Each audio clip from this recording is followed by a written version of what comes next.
Hi മക്കൾസ്, 9ാം ക്ലാസ്സിലെ മക്കൾക്ക് ഒരു ബിഗ് ബ്രേക്കിംഗ് ന്യൂസുമായിട്ടാണ് വന്നിട്ടുള്ളത്. എടാ, 9ാം ക്ലാസ്സിൽ നിന്ന് നിങ്ങൾ വിചാരിച്ചിട്ടുണ്ടാവും പഠിച്ചില്ലെങ്കിലും വാർഷിക പരീക്ഷയ്ക്ക് അവസാനത്തെ എക്സാം വരുമ്പോൾ ഞങ്ങളെല്ലാവരും പാസ്സാക്കിക്കോളും, ഞങ്ങളെല്ലാവരും 10ാം ക്ലാസ്സിലേക്ക് എത്തിക്കോളും. എന്നാൽ ആ വാർത്ത അല്ലെങ്കിൽ ഇനി അങ്ങനെ ഒരു മനസ്സിലിരിപ്പുണ്ടെങ്കിൽ എടുത്ത് ഒഴിവാക്കിക്കോളൂ. ഇനി നിങ്ങൾ തോൽക്കും. എങ്ങനെ? പഠിച്ചില്ലെങ്കിൽ തോൽക്കും. വാർഷിക പരീക്ഷയിൽ പാസ് മാർക്ക് ഒരു നിശ്ചിത മാർക്ക് വെച്ചിട്ടുണ്ട്. ആ പാസ് മാർക്ക് ഉണ്ടെങ്കിൽ മാത്രമേ നിങ്ങൾ 10ാം ക്ലാസ്സിലേക്ക് എത്തുള്ളൂ. അല്ലാത്ത പക്ഷം നിങ്ങൾ 9ാം ക്ലാസ്സിൽ തോൽക്കുക തന്നെ ചെയ്യും.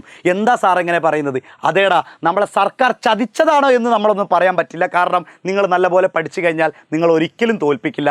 അതാത് സ്കൂളുകാർ നിങ്ങളുടെ പാസ് മാർക്ക് ഉണ്ടെങ്കിൽ നിങ്ങളെ ജയിപ്പിച്ച് 10ാം ക്ലാസ്സിലേക്ക് ഇടും. പക്ഷേ അല്ലാത്ത പക്ഷം നിങ്ങൾ 9ാം ക്ലാസ്സിൽ തന്നെ ഇരിക്കേണ്ടി വരും. അപ്പോൾ മക്കൾ, നമ്മൾ 9ാം ക്ലാസ്സിൽ തന്നെ ഇരിക്കണോ അതോ നമ്മൾ വലിയ കുട്ടികളായി നമ്മൾ 10ാം ക്ലാസ്സിലേക്ക് പോയിട്ട് അടിപൊളിയായിട്ട് അവിടെ പഠിക്കാൻ തയ്യാറായി നിൽക്കണോ?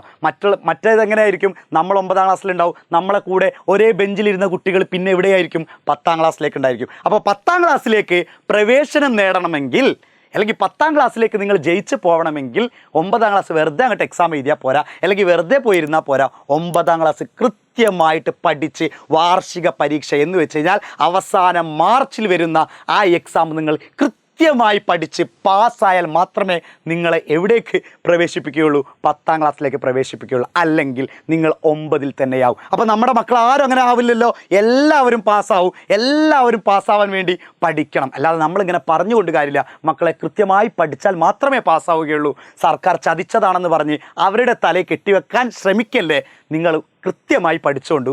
അല്ലാതെ തോറ്റിരിക്കാനാണ് ഭാവമെങ്കിൽ അങ്ങനെ ഇരിക്കൽ തന്നെ ഉണ്ടാവുള്ളൂ. ചിലപ്പോൾ നമ്മുടെ കസിൻസ്, മുമ്പ് പഠിച്ചു പോയ കസിൻസോ അല്ലെങ്കിൽ നിങ്ങളുടെ ഫ്രണ്ട്സൊക്കെ പറയുന്നുണ്ടാവും, എടാ എന്തിനാടാ ഇങ്ങനെ പഠിക്കുന്നത്, എന്തായാലും പാസ്സാവൂലേ. ഇനി അത് കേൾക്കരുതേ മക്കളെ.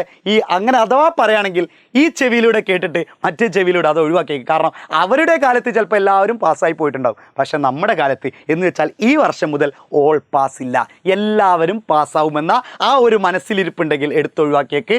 കൃത്യമായി പഠിച്ച് പാസ് മാർക്ക് ഉണ്ടെങ്കിൽ മാത്രമേ നിങ്ങൾക്ക് 10ാം ക്ലാസ്സിലേക്ക് വിജയിച്ച് പോകാൻ പറ്റുള്ളൂ. അപ്പോൾ നമ്മുടെ എല്ലാ മക്കൾക്കും നല്ല മാർക്കുണ്ടായി നമ്മളെല്ലാവരും 10ാം ക്ലാസ്സിലേക്ക് പാസ്സാവട്ടെ. 9ാം ക്ലാസ്സിൽ നിന്ന് പാസ്സായി 10ാം ക്ലാസ്സിലേക്ക് പ്രവേശനം ലഭിക്കാൻ കഴിയട്ടെ എന്ന് എല്ലാവരെയും ഞാൻ എന്ത് ചെയ്യുന്നുണ്ട്?